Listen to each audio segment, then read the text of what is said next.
ఢిల్లీలో రేపటి నుంచి 2 రోజుల పాటు బీజేపీ జాతీయ సమావేశాలు జరగనున్నాయి. ప్రగతి మైదానంలో కొత్తగా నిర్మించిన భారత్ మండపంలో ఈ సమావేశాలు జరుగుతాయి. అన్ని రాష్ట్రాలకు చెందిన సుమారు 12,000 మంది బీజేపీ ప్రతినిధులు ఈ సమావేశాల్లో పాల్గొంటారు. 2024 ఎన్నికలకు పార్టీ శ్రేణులను సమాయత్తం చేసేందుకు ఈ సమావేశాలు జరగనున్నాయి. ముందుగా బీజేపీ పదాధికారుల సమావేశం జరుగుతుంది.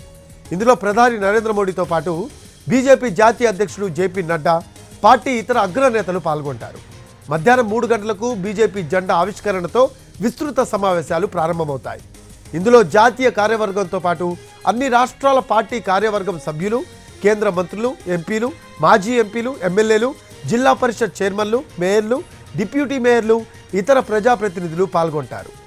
ఈ రోజు రాత్రికే అన్ని రాష్ట్రాల బీజేపీ అధ్యక్షులు, పార్టీ నేతలు ఢిల్లీ చేరుకోనున్నారు.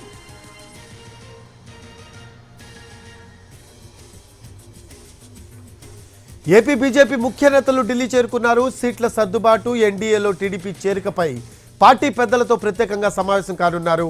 15 అసెంబ్లీ, 7 ఎంపీ స్థానాల్లో పోటీకి రాష్ట్ర బీజేపీ నేతలు ప్రతిపాదనలు సిద్ధం చేసినట్టు తెలుస్తోంది. ఈ నెలాఖరుకు లేదా వచ్చే నెల మొదటి వారంలో సీట్ల సర్దుబాటుపై క్లారిటీ రావచ్చని బీజేపీ నేతలు అంచనా వేస్తున్నారు.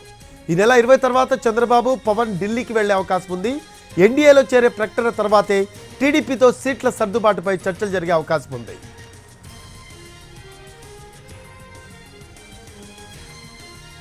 దీనికి సంబంధించిన లేటెస్ట్ అప్డేట్స్ అందించడానికి మా కరెస్పాండెంట్ ప్రసాద్ ఢిల్లీ నుంచి లైవ్లో అందుబాటులో ఉన్నారు. ప్రసాద్, ఢిల్లీలో రేపటి నుంచి 2 రోజుల పాటు బీజేపీ జాతీయ సమావేశాలు జరగనున్నట్టు తెలుస్తోంది.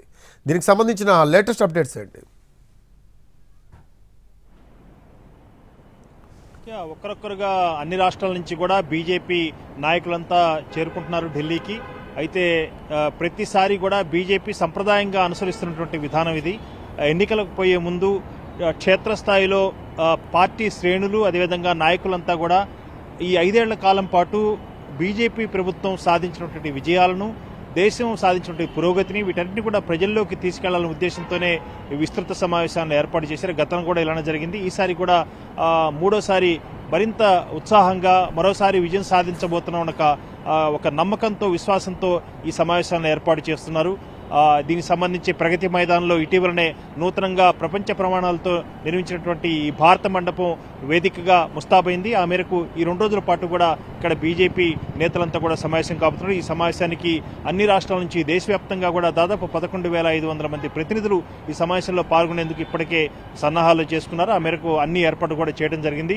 ప్రధానంగా భారతీయ జనతా పార్టీ విధానాలు, ప్రభుత్వం సాధించినటువంటి విజయాలు, సంక్షేమ కార్యక్రమాలకు అమలు తీరుతెన్నులు ఏ రకంగా ఉన్నాయి, అదేవిధంగా సమాజంలో వెనుకబడినటువంటి వర్గాలకు, అదేవిధంగా అత్యంత పేద వర్గాలకు ఏ రకంగా ప్రభుత్వం ఎలాంటి నిర్ణయాలు తీసుకుంది, దాని అమలు ఏ రకంగా ఉంది, అదే కాకుండా ఇంకా ఇతరత్ర అనేకటువంటి లక్ష్యాలు, ముందున్నటువంటి సవాళ్లు, వీటన్నిటిపై కూడా ఈ సమావేశంలో చర్చించిన తర్వాత ప్రతినిధులు చేసే అనేక సూచనలను కూడా ఆధారం చేసుకుని ఆ మేరకు మేనిఫెస్టోలో వీటన్నిటి కూడా పొందుపరిచేందుకు అవకాశం ఉందని చెప్పి పార్టీ వర్గాలు చెప్తున్నాయి.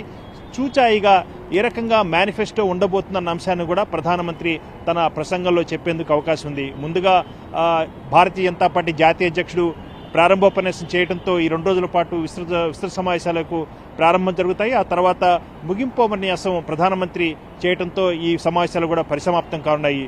ముఖ్యంగా ఈ ఎన్నికలకు సమాయత్తం కావాలన్నదే సమగ్రమైనటువంటి ఎజెండాగా ఈ సమావేశాలు ఏర్పాటు చేయడం జరిగింది. అందరూ కూడా ప్రజాప్రతినిధులు, అదేవిధంగా ఇతరత్ర పార్టీ నేతలంతా కూడా ఈ సమావేశంలో పాల్గొనబోతున్నారు.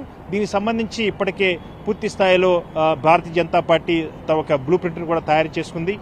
ముందుగా పదాధికారులు సమావేశం జరిగిన తర్వాత వీటన్నిటినీ కూడా విస్తృత స్థాయి సమావేశంలో చర్చించిన తర్వాత అంతిమంగా కొన్ని నిర్ణయాలు తీసుకుని ఆ మేరకు ఈ అంశాలన్నింటి కూడా ప్రధానంగా ఆర్థికమైనటువంటి వ్యవస్థ ఏ రకంగా భారతదేశం ఆర్థికంగా పురోగతి సాధిస్తుంది, అదేవిధంగా ఆర్థికమైనటువంటి సుస్థిరతను ఏ రకంగా సాధించుకోవాలి, ప్రపంచవ్యాప్తంగా ఉన్నటువంటి పరిణామాలు వీటన్నిటి కూడా ఏ రకంగా ఉన్నాయి, వాటికి ధీటుగా ముందస్తు చర్యల్లో భాగంగా ఏ రకంగా మనం ఆర్థికంగా జాగ్రత్త పడాలి, వీటన్నిటిని కూడా సమగ్రంగా చర్చించిన తర్వాత భారతీయ జనతా పార్టీ ఒక సమగ్రమైనటువంటి మేనిఫెస్టోకు రూపకల్పన చేసి ఆ మేరకు ప్రజల ముందు ఉంచబోతుంది. ఆ మేరకు 2 రోజుల పాటు జరిగే ఈ సమావేశాలు రాబోయే ఎన్నికలకు ఒక వేదిక కానుంది. ఆ మేరకు పూర్తి స్థాయిలో ఈ భారత మండపం సన్నద్ధమైంది. ఆ మేరకు 2 రోజుల పాటు కూడా విస్తృత స్థాయిలో సమావేశాలు జరగబోతున్నాయి. Thanks for updates Prasad.